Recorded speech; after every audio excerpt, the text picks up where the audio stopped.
Paragraphe 2. Les familles. Lorsqu'une situation est qualifiée de famille, il ne s'agit pas toujours du même type de groupement. Ainsi, le ménage, composé uniquement des personnes mariées, constitue une famille. Le ménage constitue une famille.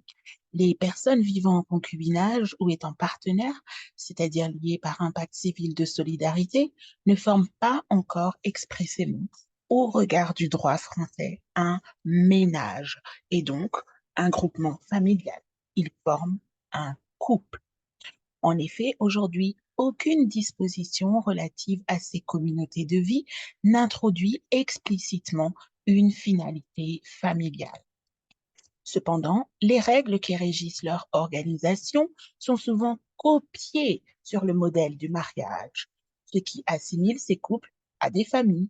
C'est pourquoi le concubinage et le pacte civil de solidarité seront traités dans ce cours. Le groupe parental est plus large que le ménage et le couple, car il est constitué des parents et de l'enfant, voire des enfants. Le groupe parental est plus large que le ménage et le couple, car il est constitué des parents et de l'enfant, voire des enfants. A priori, le mariage ne joue aucun rôle dans la fondation du groupe. Seul compte l'établissement du lien de filiation qui fait du couple des parents.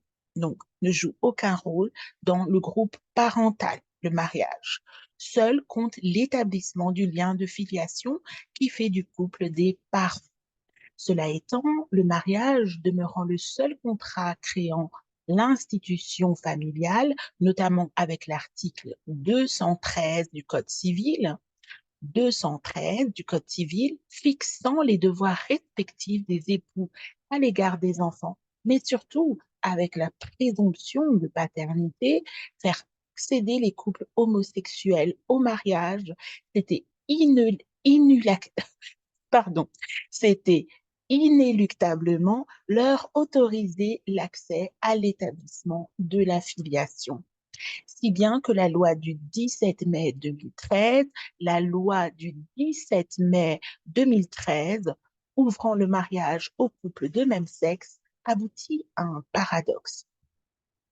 Jusqu'à présent, l'évolution historique du droit révélait un détachement progressif de la filiation et du mariage, permettant d'affirmer que la filiation pouvait suffire à créer la famille.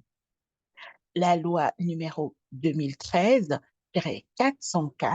du 7 mai 2013 marque résolument un retour en arrière. En effet, elle semble aller à l'encontre de cette idée, et ce, en ne permettant l'adoption plénière que par les couples homosexuels mariés.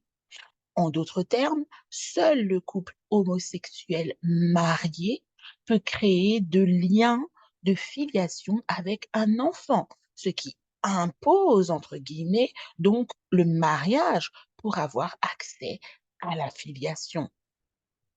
Sur le sujet, euh, voir notamment X.lab, les enfants des épouses lesbiennes.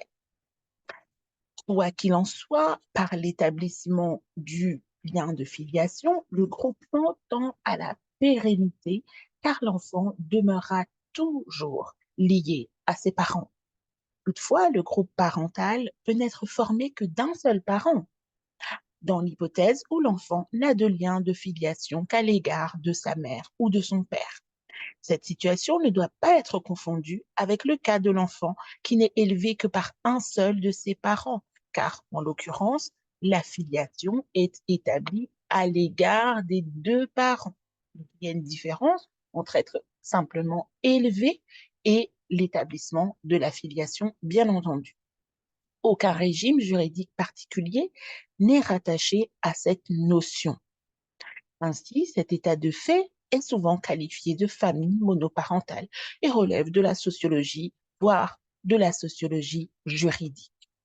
C'est l'hypothèse, par exemple, d'une mère divorcée qui exerce seule l'autorité parentale.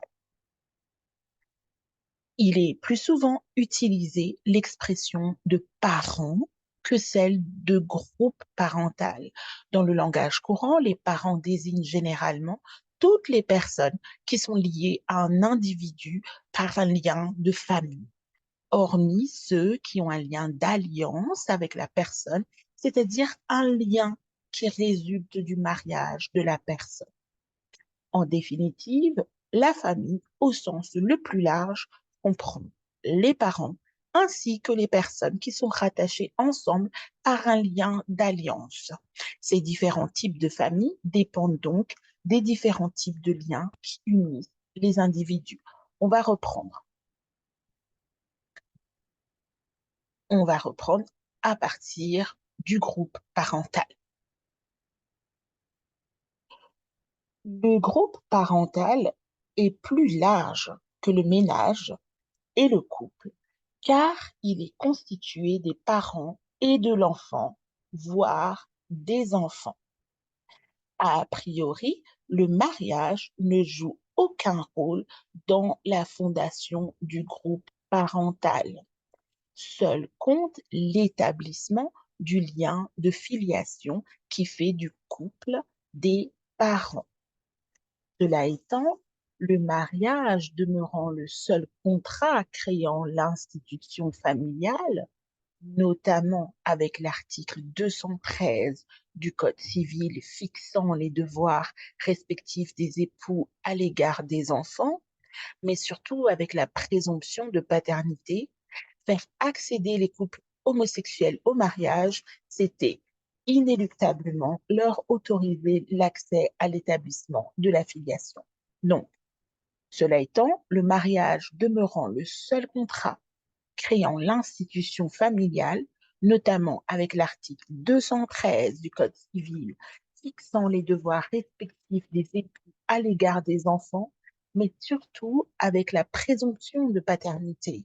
Faire accéder les couples homosexuels au mariage, c'était inéluctablement leur autoriser l'accès à l'établissement de la filiation. Si bien que la loi du 17 mai 2013 ouvrant le mariage aux couples de même sexe aboutit à un paradoxe. Jusqu'à présent, l'évolution historique du droit révélait un détachement progressif de la filiation et du mariage, permettant d'affirmer que la filiation pouvait suffire à créer la famille. La loi numéro 2013-404 du 17 mai 2013 marque résolument un retour en arrière. En effet, elle semble aller à l'encontre de cette idée, et ce, en ne permettant l'adoption plénière que par les couples homosexuels mariés. Adoption plénière que par les couples homosexuels mariés. En d'autres termes, seul le couple homosexuel marié peut créer de liens de filiation avec un enfant, ce qui, entre guillemets, impose donc le mariage pour avoir accès à la filiation, ce qui impose donc le mariage pour avoir accès à la filiation. Quoi qu'il en soit, par l'établissement du lien de filiation, le groupement tend à la pérennité, car l'enfant demeurera toujours lié à ses parents. Donc, par l'établissement du lien de filiation, le groupement tend à la pérennité, car l'enfant demeurera toujours lié à ses parents. Toutefois, le groupe parental peut n'être formé que d'un seul parent, dans l'hypothèse où l'enfant n'a de lien de filiation qu'à l'égard de sa mère ou de son père. Cette situation ne doit pas être confondue avec le cas de l'enfant qui n'est élevé que par un seul de ses parents, car en l'occurrence, la filiation est établie à l'égard des deux parents. Aucun régime juridique particulier n'est rattaché à cette notion. Ainsi, cet état de fait est souvent qualifié de famille monoparentale et relève de la sociologie, voire de la sociologie juridique. C'est l'hypothèse, par exemple, d'une mère divorcée qui exerce seule l'autorité parentale. Il est plus souvent utilisé euh, il est plus souvent utilisé l'expression de parents que celle de groupe parental. Dans le langage courant, les parents désignent généralement toutes les personnes qui sont liées à un individu par un lien de famille, hormis ceux qui ont un lien d'alliance avec la personne, c'est-à-dire un lien qui résulte du mariage de la personne. En définitive, la famille au sens le plus large comprend les parents ainsi que les personnes qui sont rattachées ensemble par un lien d'alliance. Ces différents types de familles dépendent donc des différents types de liens qui unissent les individus.